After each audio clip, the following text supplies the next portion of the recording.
नमस्कार, मैं हूं दीपाली राणा। आप देख रहे हैं योर मनी, हमारा स्पेशल शो जो हम आपकी हेल्प करने के लिए लेकर आते हैं ताकि आप अपनी फाइनेंशियल प्लानिंग को बेहतर बना सकें। कोई भी क्वेश्चन आपके पास है, पोर्टफोलियो रिलेटेड, आपके गोल्स रिलेटेड, आपके पोर्टफोलियो चॉइसेस से रिलेटेड, तो आप योर मनी में आकर अपने सवाल पूछ सकते हैं। कैसे पूछ सकते हैं? नोट कीजिए तरीका। yourmoney@nw18.com हमारी ईमेल आईडी है।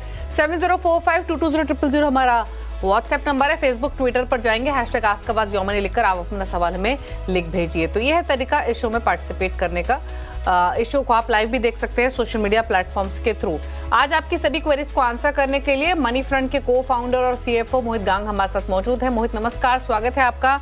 और क्वेरीज लेंगे ज्यादा से ज्यादा ताकि मैक्सिमम प्रॉब्लम्स को हम सॉर्ट कर सकें इस शो के जरिए। और इसीलिए हमारे साथ विकास वर्मा जो पहले व्यूअर हैं राजस्थान से, वो कनेक्टेड भी हैं सवाल पूछने के लिए। विकास जी नमस्कार, बताइए क्या क्वेश्चन है आपका?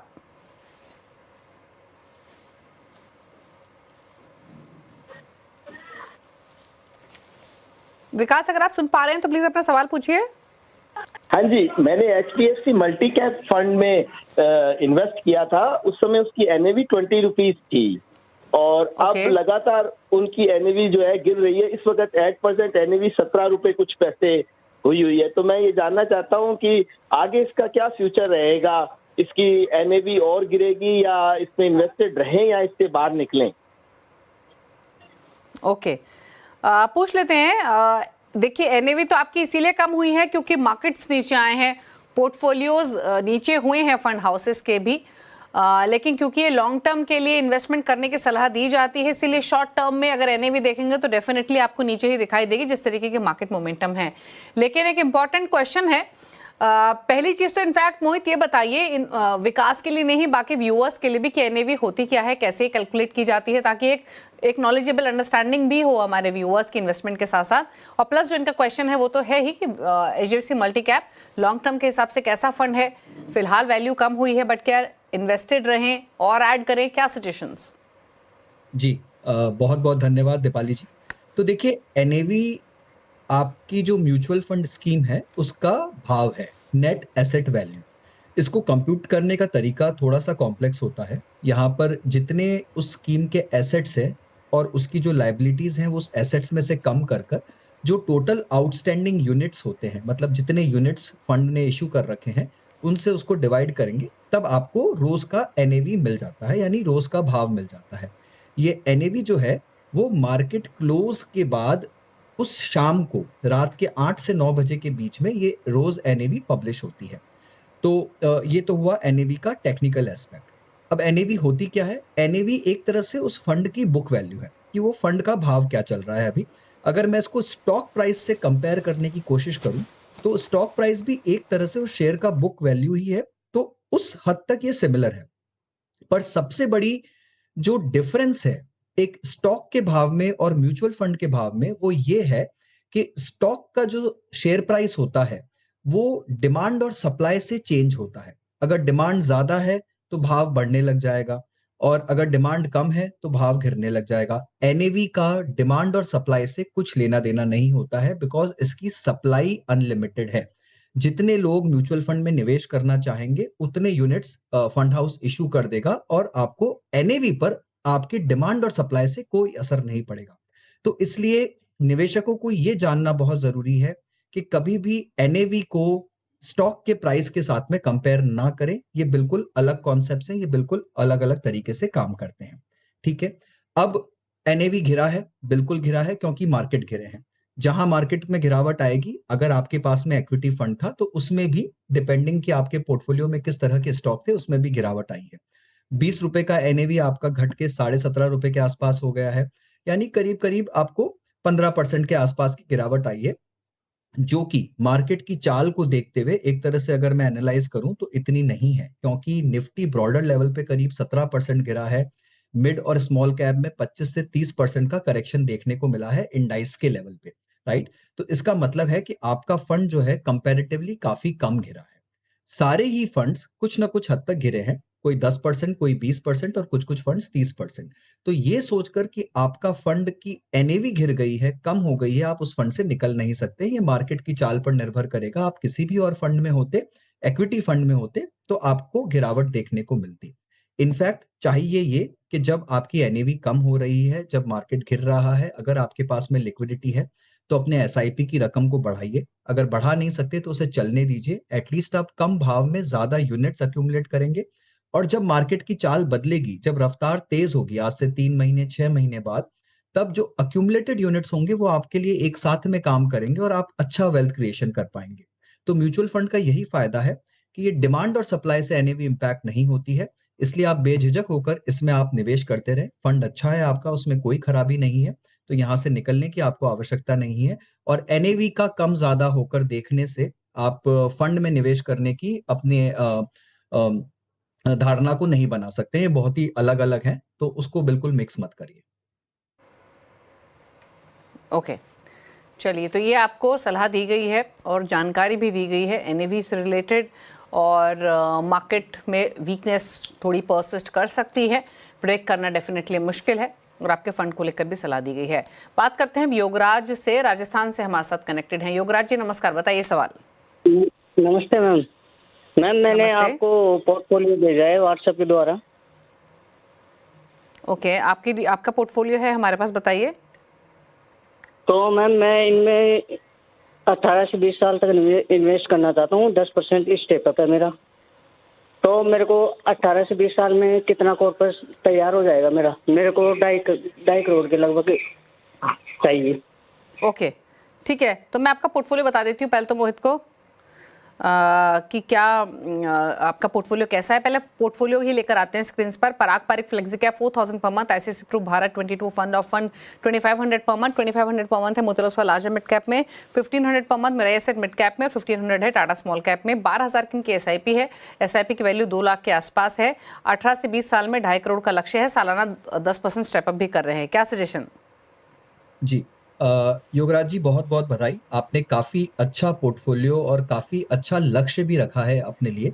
सबसे अच्छी बात है कि आपने समय अवधि काफी अच्छी रखी है। 20 साल की समय अवधि एक बेहतरीन समय अवधि है। इस अवधि में आप अपने गोल अच्छी तरह से हासिल कर लेंगे। आपने पोर्टफोलियो को ज्यादा क्लटर नहीं किया है। 5 अच्छी स्कीम्स का आपने चुनाव किया है। Flexi cap, large and mid, mid और स्मॉल, सारे ही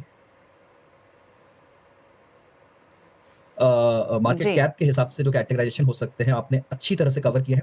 तो पोर्टफोलियो पर मैं ज्यादा सलाह नहीं दूंगा, पोर्टफोलियो शानदार है। आप चाहें तो एक पैसिव इंडेक्स फंड अपने पोर्टफोलियो में लार्ज कैप श्रेणी का शामिल कर सकते हैं। Pru ICICI Nifty 50 index fund को आप चाहें तो भारत 22 जो फंड है उसकी एसआईपी को आप इससे रिप्लेस कर सकते हैं।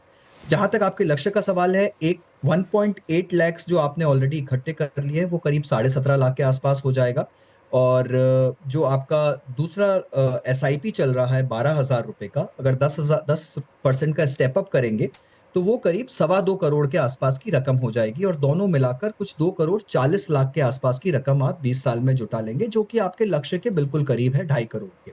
तो आपको घबराने की आवश्यकता नहीं है, सिर्फ पोर्टफोलियो पर बने रहें, स्टेप अप जरूर करें और आप डेफिनेटली अपने लक्ष्य को हासिल कर लेंगे। ठीक है, चलिए, तो ये रही सलाह आपके पोर्टफोलियो को लेकर। लक्ष्य आपका हासिल हो जाएगा और थोड़े से बदलाव आपको बताए गए हैं आपके पोर्टफोलियो से related. ICICI Pru Bharat 22 fund of fund से आप निकल सकते हैं। ICICI Pru Nifty free index में आप निवेश कर सकते हैं, ये आपको सलाह दी गई है। बात करते हैं अब एक और सवाल की। राहुल ने हमें एक सवाल भेजा है और 38 साल इनकी उम्र है, 20,000 की इनकी मंथली एसआईपी है, पोर्टफोलियो की वैल्यू है 2 लाख के आसपास, 15 साल में 2 करोड़ का ये टारगेट लेके चल रहे हैं और सालाना 10% स्टेप अप ये कर रहे हैं। फंड सिलेक्शन कैसे है ये जानना चाहते हैं। Parag Parikh flexi cap 5,000 per month, 5,000 per month ICICI Pru blue chip, 4,000 Motilal Oswal mid cap, 3,000 each डाल रहे हैं निप्पॉन इंडिया स्मॉल कैप और एसबीआई कॉन्ट्रा फंड में। तो फंड इनका जो पोर्टफोलियो है वो तो छोटा ही है, लेकिन 5 कैटेगरीज जो इन्होंने रखी हैं या 5 फंड हाउसेज, वो आपके हिसाब से कैसे हैं, प्लस गोल पर आपकी राय क्या रहेगी? जी, दीपाली जी, तो ये भी एक बहुत ही शानदार पोर्टफोलियो है। इन्होंने अलग अलग फंड हाउसेस लिए हैं, वहां पर डाइवर्सिफाई किया है, अलग अलग कैटेगरी ली है, वहां पर डाइवर्सिफाई किया है, और अपने श्रेणी के सबसे बेहतरीन जो फंड है उन्होंने उसका भी सिलेक्शन किया है। तो बहुत बहुत बधाई राहुल जी, एकदम बेहतरीन पोर्टफोलियो। कुछ चेंज की आवश्यकता नहीं है आपको। इनफैक्ट कोई भी सजेशन नहीं रहेगा मेरा, सिर्फ इतना ही सजेशन ये रहेगा कि जब भी आप एसआईपी बढ़ाना चाहें तो एक पैसिव फंड को भी अपने पोर्टफोलियो में शामिल कर लीजिए। Passive large cap index fund अच्छा रहेगा आपके पोर्टफोलियो में। और जहां तक आपके लक्ष्य की बात है, 1.9 लाख का जो आपका कॉर्पस है वो बढ़कर कुछ 10.5 लाख के आसपास हो जाएगा, और जो आपकी 20,000 रुपए की SIP चल रही है 10% स्टेप अप के साथ में, वो करीब 1,65,00,000 के आसपास पहुंच जाएगी।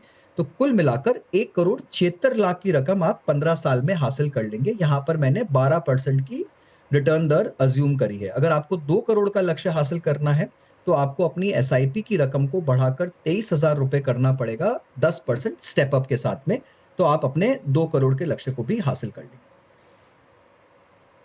ओके, चलिए, तो ये सलाह आपके पोर्टफोलियो को लेकर दी गई है। अच्छा, एक चीज़ और, अगर इन केस इन फ्यूचर ये SIP एलोकेशन इंक्रीज करते हैं या स्टेप अप की जगह थोड़ा और SIP अमाउंट बढ़ाते हैं, तो इन्हीं फंड्स में कंसंट्रेशन इंक्रीज करें या कोई नई कैटेगरी भी ऐड कर सकते हैं? जो आपने निफ्टी 50 इंडेक्स की फंड बताया है, उसमें कितना परसेंटेज ऑफ टोटल पोर्टफोलियो की वैल्यू ये डिप्लॉय कर सकते हैं? देखिए दीपाली जी, मेरा ये मानना है कि हर पोर्टफोलियो में एक्टिव फंड्स के साथ साथ में 1 या 2 पैसिव स्कीम जरूर होने चाहिए, 1 या 2 इंडेक्स फंड जरूर होने चाहिए। तो अगर ये SIP बढ़ाना चाहते हैं तो डेफिनेटली इन्हें एक इंडेक्स फंड में कम से कम 10% एलोकेशन जरूर डालना चाहिए पैसिव कैटेगरी में।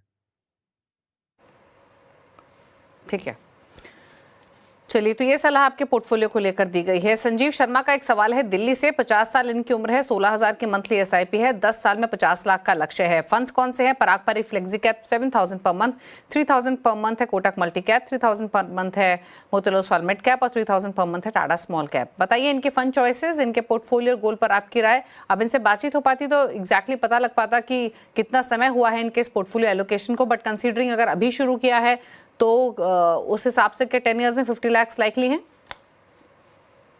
देखिए, 16,000 रुपए की SIP के साथ में संजीव जी आप करीब 35 लाख रुपए जमा कर लेंगे 10 साल में। यहाँ पर मैंने 12% की रेट अज्यूम करी है। आपका गोल 50 लाख का है 10 साल में, तो आपको अपनी SIP को थोड़ा सा बढ़ाना पड़ेगा। उसे आप बढ़ाकर 22,500 पर ले जाइए, या फिर आप अपनी 16,000 रुपए की SIP पे 10% का हर सालाना स्टेप अप लगा दीजिए, आप अपने लक्ष्य को हासिल कर लेंगे। मेरी राय हालांकि ये रहेगी कि आप 10 साल का लक्ष्य ना रखकर अपने लक्ष्य को थोड़ा बढ़ाएं, 10 से 15 साल करिए तो आपको काफी अच्छा करिश्मा दिखेगा अपने पोर्टफोलियो में, बिकॉज कंपाउंडिंग जो है वो टाइम के साथ में ज्यादा किक ऑफ करती है rather than rate of return से या फिर अमाउंट बढ़ाने से। ठीक है, बात रही आपके स्कीम्स की, अगेन स्कीम का सिलेक्शन आपने काफी बेहतरीन किया है, उस पर ज्यादा बदलाव की राय नहीं दूंगा।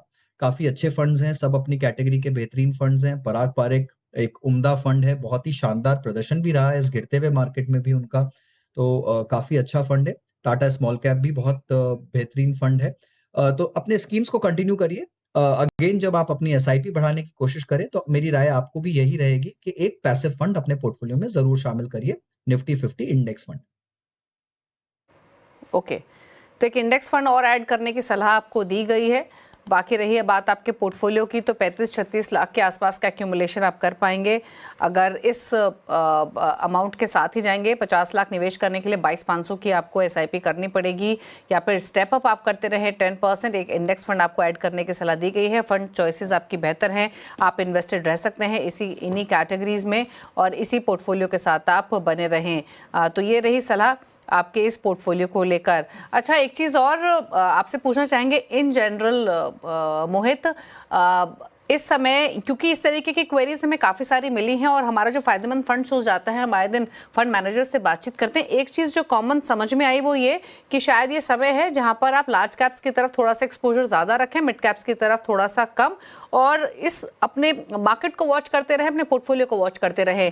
तो क्या एक आम इन्वेस्टर्स जो म्यूचुअल फंड पोर्टफोलियोज बनाते हैं उनको भी सिमिलर स्ट्रैटेजी फॉलो करनी चाहिए? क्या ये समय है कि थोड़ा सा परसेंटेज एलोकेशन लार्ज कैप्स की तरफ ज़्यादा रखें? देखिए दीपाली जी, ये अभी नहीं, शायद आपके शो पर मैंने और बहुत सारे दूसरे लोगों ने भी ये हमेशा कहा होगा कि कभी भी जब भी आप म्यूचुअल फंड का पोर्टफोलियो बना रहे हैं, ना सिर्फ गिरते हुए मार्केट में, बट कभी भी हमेशा लार्ज कैप में अपना एलोकेशन ज्यादा रखिए। कम से कम 50 से 60% आपके पोर्टफोलियो का लार्ज कैप में होना ही चाहिए, बिकॉज वो ही आपके पोर्टफोलियो को स्टेबिलिटी और सिक्योरिटी देता है। इस मार्केट में और भी ज्यादा आवश्यक है कि आप लार्ज कैप का रुख रखें, लार्ज कैप की सेफ्टी में बने रहें। यहाँ पर गिरावट कम आएगी और जब बाजार की चाल बदलेगी तो सबसे पहले जो आप उफान देखेंगे या बदलने का रुख देखेंगे, वो सबसे पहले तेजी आप लार्ज कैप में देखेंगे, वो सबसे पहले राइज करेंगे। तो डेफिनेटली अपने पोर्टफोलियो को लार्ज कैप का रुख दीजिए, जितना हो सके टिल्ट लार्ज कैप की तरफ रखिए और मिड और स्मॉल कैप में अपने रिस्क टेकिंग एबिलिटी के हिसाब से 20 से 30% एलोकेशन रखिए, बस उससे ज़्यादा नहीं, ज़्यादा से ज़्यादा 40%, उसको कभी पार मत करिए। तो ये अगर गोल्डन रूल को आप हमेशा याद रखेंगे तो कभी आपका पोर्टफोलियो गलत नहीं जा सकता। ओके, चलिए, तो ये रही सलाह आपके लिए आपके पोर्टफोलियो को लेकर। चलिए, रुक रहे हैं, इसी के साथ एक ब्रेक के लिए, लौटेंगे तो कुछ और क्वेश्चंस को करेंगे शामिल। जल्द वापस आते हैं छोटे से ब्रेक के बाद।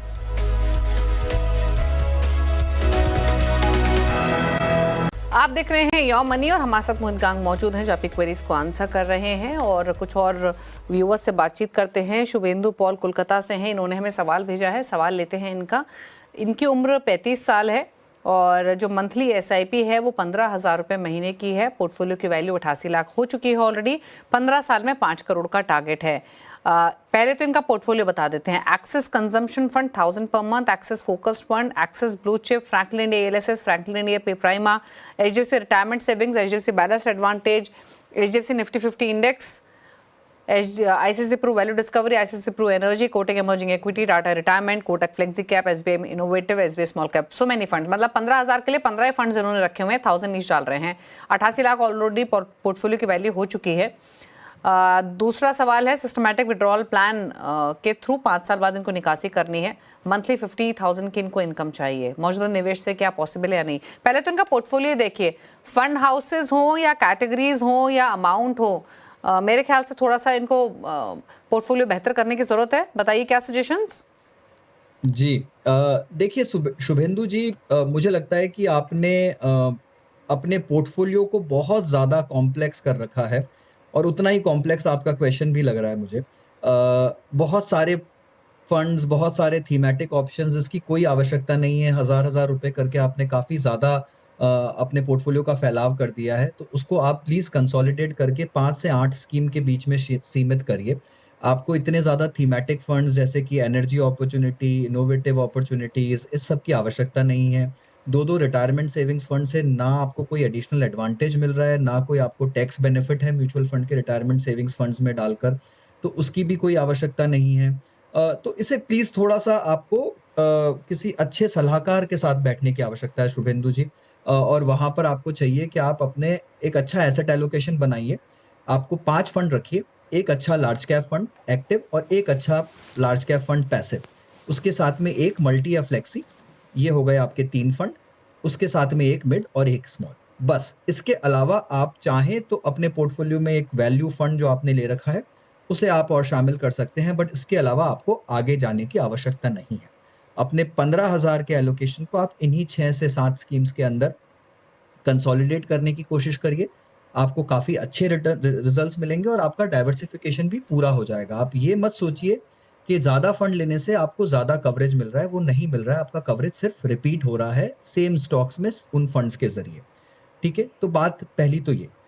दूसरी बात, आपका जो सवाल है, तो मैं पहले आपके करंट पोर्टफोलियो पे बात करता हूँ। 88 लाख का जो आपका अमाउंट है वो बढ़कर करीब 1.5 करोड़ के आसपास पहुंच जाएगा, और जो आपके 15,000 रुपए की करंट एसआईपी है वो आपकी करीब 12 लाख रुपए के आसपास जमा हो जाएगी। तो अगले 5 साल में 12% की दर से ये दोनों मिलाकर आप करीब 1,67,00,000 रुपए का कॉर्पस इकट्ठा कर लेंगे।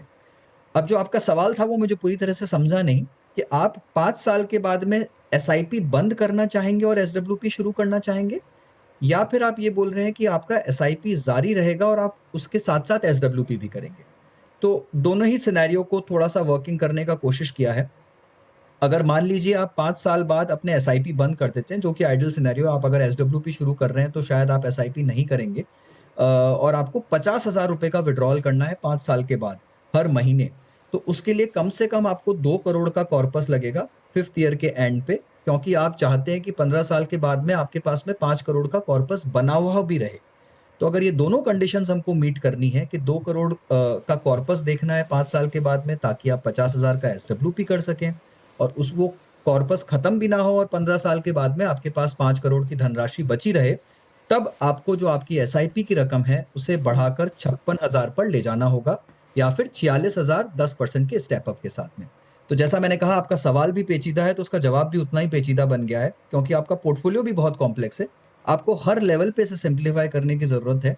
और आपको ये भी सोचना होगा कि क्या आपको एसडब्ल्यूपी की वो रकम उसी तरह से चाहिए, आप तब एसआईपी चलाएंगे नहीं चलाएंगे। इसलिए मेरी आपसे पर्सनल राय यही रहेगी, आप किसी अच्छे सलाहकार के साथ में बैठिए, अपने पोर्टफोलियो का पूरी तरह से इवैल्यूएशन कराइए और अपने गोल्स को अच्छे से प्लान करके अच्छे से साधिए। ओके, चलिए, तो ये आपको सलाह दी गई है। इनफैक्ट हमारे साथ शुभेंदु फोन लाइन पर कनेक्टेड भी हैं, वो शायद कुछ और भी पूछना चाहते हैं, स्पेशली पोर्टफोलियो रिलेटेड। शुभेंदु, आप कनेक्टेड हैं, प्लीज पूछिए क्या जानना चाहते हैं।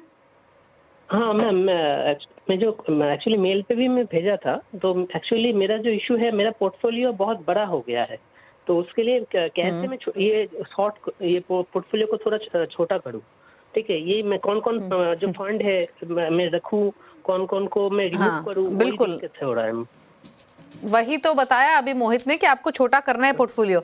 मोहित, आप अगर इनको 5-6 नेम सजेस्ट कर सके कि सिर्फ इनके साथ पोर्टफोलियो बनाए तो इनके लिए इजी हो जाएगा, प्लीज मेंशन कर दीजिए। लाइन पर भी है, सुन भी लेंगे। हाँ जी, तो मैं आप ही के पोर्टफोलियो से स्कीम सेलेक्ट करूंगा, मैं नए स्कीम्स नहीं लेना चाहूंगा।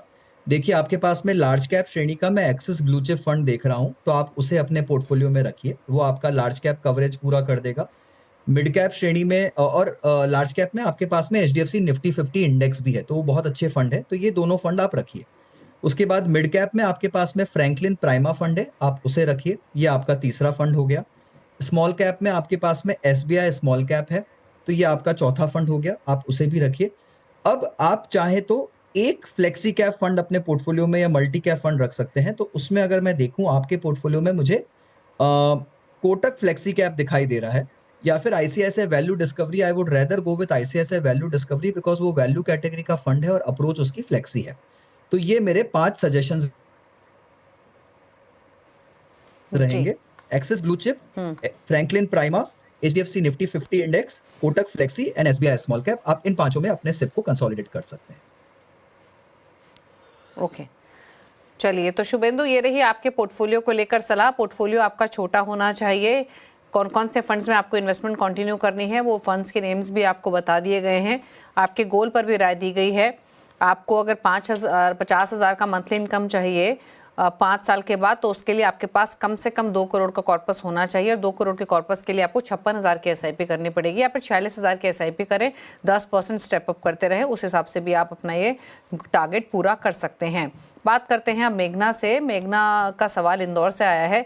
40 साल इनकी उम्र है और मंथली एसआईपी कर रही हैं 1,20,000 की। पोर्टफोलियो की वैल्यू कितनी है? 10 लाख। 23 साल में 25 करोड़ का टारगेट है। टारगेट तो इनका काफ़ी अग्रेसिव है, 25 करोड़, लेकिन एसआईपी एलोकेशन भी ठीक है। फंड्स कौन से हैं? Parag Parikh flexi cap, Motilal Oswal mid cap, Quant small cap, SBI contra, Kotak multi cap, Canara Robeco blue chip, HDFC balance और आईसीआईसी प्रो मल्टी एसेट। इन सभी में 15,000 ईच डिप्लॉय कर रही हैं। क्या सजेशन इनके फंड चॉइसेस और गोल्स पर? जी, तो मेघना जी, आपने अच्छा सिलेक्शन किया है। आपने थोड़ा सा बैलेंस्ड और हाइब्रिड कैटेगरी पर जोर दिया है अपने स्कीम सिलेक्शन पे, जो कि अच्छी बात है। थोड़ा सा कंजर्वेटिव रुख दर्शाता है। आपने काफ़ी अच्छी तरीके से उसको बैलेंस किया। आपने सिर्फ एक ही स्मॉल कैप फंड रखा है अपने पोर्टफोलियो में और एक मिड कैप रखा है, बाकी मोस्टली फ्लेक्सी, लार्ज और बैलेंस्ड कैटेगरी के फंड है। So very good diversification overall. I think काफ़ी अच्छा पोर्टफोलियो आपने बनाया है। आप चाहें तो एक पैसिव फंड, जैसा कि मैंने दूसरे लोगों को भी राय दी है, आप अपने पोर्टफोलियो में एक पैसिव फंड को ऐड करिए, तो वो काफ़ी अच्छा आपके पोर्टफोलियो को एक डाइवर्सिफिकेशन दे देगा। जो आपका करंट पोर्टफोलियो है 10 लाख रुपए का, ये बढ़कर करीब 1 करोड़ 35 लाख के आसपास पहुंच जाएगा। और जो आपकी करंट एसआईपी है 1,20,000 रुपए की पर मंथ, काफ़ी अच्छी एसआईपी आपने लगा रखी है, वो आपके लिए करीब 16 करोड़ की धनराशि जमा हो जाएगी आपके पास में 23 साल के समय अवधि में। आपके समय अवधि भी काफ़ी अच्छी है। ये मैंने 12% का रिटर्न अज्यूम किया है, तो कुल मिलाकर करीब 17 करोड़ 37 लाख के आसपास की धनराशि आप इकट्ठी कर लेंगे। आपका लक्ष्य है 25 करोड़ का। इसके लिए आपको अपनी एसआईपी की राशि को थोड़ा बढ़ाना होगा। उसे बढ़ाकर आप 1,75,000 रुपए पे ले जाइए, या फिर आप उसे 1,20,000 रुपए करके 10% का सालाना स्टेप अप लगा दीजिए, तब भी 5% का स्टेप अप भी लगाएंगे, तब भी आप अपने लक्ष्य को हासिल कर लेंगे। तो बहुत बहुत बधाई, अच्छा पोर्टफोलियो, और आपने लक्ष्य भी बहुत अच्छा रखा है, तो उसके लिए काफ़ी बधाई। ओके, चलिए, तो ये रही सलाह आपके पोर्टफोलियो को लेकर। अकॉर्डिंगली आप अपनी स्ट्रैटेजी बना सकते हैं। चलिए, आप पूछ लेते हैं मोहित के टॉप 4 फंड्स। मोहित, बताइए आपने कौन से 4 फंड्स चुने हैं? जी दीपाली जी, एक फंड तो मैं हर जवाब में बता ही रहा था, बट हाँ, Pru ICICI Nifty 50 index fund एक पैसिव श्रेणी का लार्ज कैप फंड है। तो वो डेफिनेटली सभी को चाहिए कि अपने पोर्टफोलियो में एक पैसिव इंडेक्स फंड जरूर रखें। पराग पारिक फ्लेक्सी कैप अपनी श्रेणी का उच्चतम फंड, थोड़ा सा इंटरनेशनल डाइवर्सिफिकेशन भी मिल जाता है with flexi cap approach.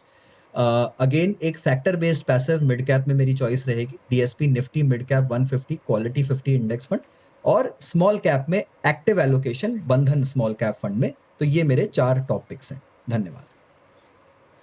Okay, चलिए शुक्रिया मोहित शो में आने के लिए और अपने पिक शेयर करने के लिए। तो ये रहे मोहित के टॉप 4 फंड्स आपके स्क्रीन पर। इसी के साथ योमनी में तो इतना ही। ब्रेकफास्ट पर भी खबरें जारी हैं। नमस्कार।